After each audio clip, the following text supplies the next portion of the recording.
Hello అందరికీ, అందరూ ఎలా ఉన్నారు? ఈరోజు ఒక చిన్న నీతి కథతో నేను మీ ముందుకొచ్చేసాను. ఈ చిన్ని కథ విని ఎలా ఉందో చెప్పేసేయండి. మరి ఇంకెందుకు ఆలస్యం, కథలోకి వెళ్ళిపోదామా? ఈ కథ పేరు దురాశ. దురాశ. విభీషణుడు లంకను పాలిస్తున్నప్పుడు ప్రతి ఏకాదశి నాడు శ్రీరంగం వెళ్ళి శ్రీరంగనాథ స్వామిని దర్శించి పూజించి వస్తుండేవాడు.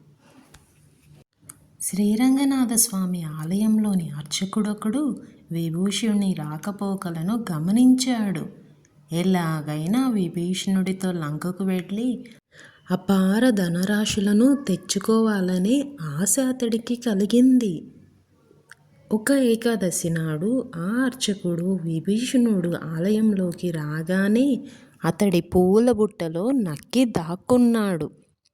ఆ తరువాత కొంతసేపటికి విభీషణుడు పూజ ముగించుకొని పువ్వుల బుట్టలను చంకకు తగిలించుకొని లంకా నగరం చేరుకున్నాడు.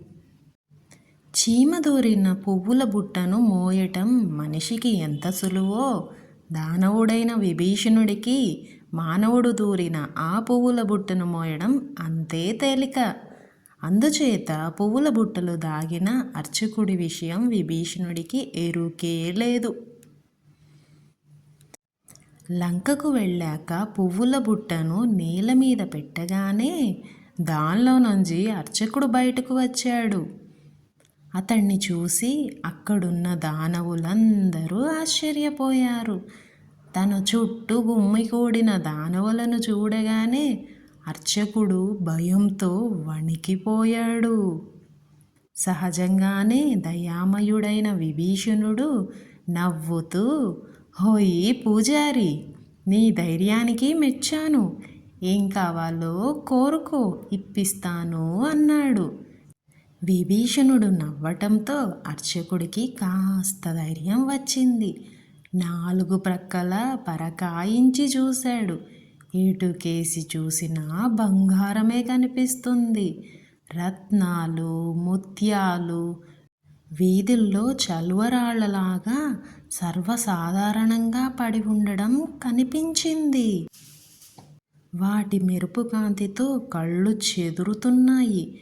వాటిలో అత్యధిక విలువగలిగినవి ఏవో అర్చకుడు తెలుసుకోలేక అయోమయంలో పడిపోయాడు. అతగాడిలో దురాశ బయలుదేరింది. అతి విలువైన రత్నాలను తీసుకుపోదామని నిర్ధారణ చేశాడు. విభీషణుణ్ణి చూసి నమస్కరిస్తూ, "ప్రభూ, మీ రాజ్యంలో వెలకట్టలేని అపూర్వ వస్తువు ఏదైనా ఉంటే దాన్ని ఇప్పించండి" అని ప్రార్థించాడు. తన రాజ్యంలో అటువంటి అపూర్వమైన వస్తువు ఏదైనా ఉంటే ఆ అర్చకునికి ఇవ్వమని విభీషణుడు కోశాధికారిని ఆజ్ఞాపించాడు. కోశాధికారి పెద్ద పెట్టెనొకదాన్ని తెప్పించి అర్చకుడి ముందుంచాడు. ఆ పెట్టెను చూడగానే దానిలో అపూర్వమైన వస్తువేదో ఉంటుందని అర్చకుడు భావించాడు. అప్పుడు కోశాధికారి అర్చకుడితో ఇలా అన్నాడు, "అయ్యా, అదృష్టం అంటే మీదే. మహారాజు ఎక్కడ్నుంచో ఈ అమూల్య వస్తువు సంపాదించి తెచ్చారు.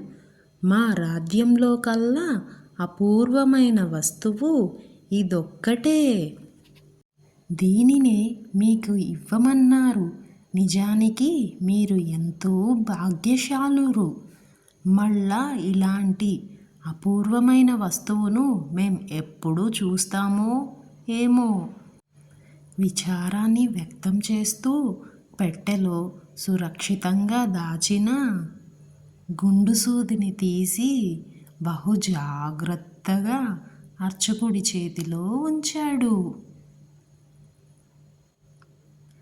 ఆ గుండు సూదిని చూడగానే అర్చకుడి నవనాడులు కుంగిపోయాయి. అతగాడి ఆశ నిరాశ అయింది. తాను కట్టుకున్న గాలిమేడలు కూలిపోయాయి. నిశ్చేతుడైపోయాడు. ఈలోపు ఒక దానవుడు రాజ ఆజ్ఞ అయినందంటూ వచ్చి అర్చకుణ్ణి చేత పుచ్చుకొని ఆకాశ మార్గాన శ్రీరంగం చేరుకొని దేవాలయంలోని మండపం ముందు అతన్ని విసిరివేసి లంకకు తిరిగి వెళ్ళిపోయాడు.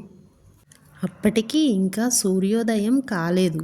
ఒక భక్తుడు కావేరీ నదిలో స్నానం చేసి రంగనాథ రంగనాథ అంటూ నామస్మరణం చేస్తూ మండపాన్ని సమీపిస్తున్నాడు. దానవుడి చేత విసిరివేయబడ్డ అర్చకుడు సూటిగా ఆ భక్తుడి తల మీద ధబీమని పడ్డాడు. హఠాత్తుగా తల మీద పడ్డ వస్తువేదో తెలియక భక్తుడు భయంతో కేకలు పెట్టాడు. ఆ కేకలు విన్న జనం గుంపులు గుంపులుగా అక్కడికి వచ్చి చేరుకున్నారు. భక్తుడి తల మీద నుంచి నేల మీద పడి లేచి ఒళ్ళు దులుపుకుంటున్న అర్చకుణ్ణి అందరూ చూడడం జరిగింది. అతడి ద్వారా జరిగినది యావత్తు విని లంకకు వెళ్ళి బహుమతిగా గుండుసూది తెచ్చుకున్నందుకు అక్కడ గుమ్మిగూడిన ఆ బాలగోపాలం పొట్టలు చెక్కలయ్యేట్టు నవ్వుకుంటూ వెళ్ళిపోయారు. అర్చకుడు అతి తెలివి ప్రదర్శించి దురాశకు పోయి చివరికి నలుగురిలో నవ్వుల పాలైపోయాడు. ఈ స్టోరీ మీకు నచ్చుంటే please like, share and subscribe. Thanks for watching. Bye.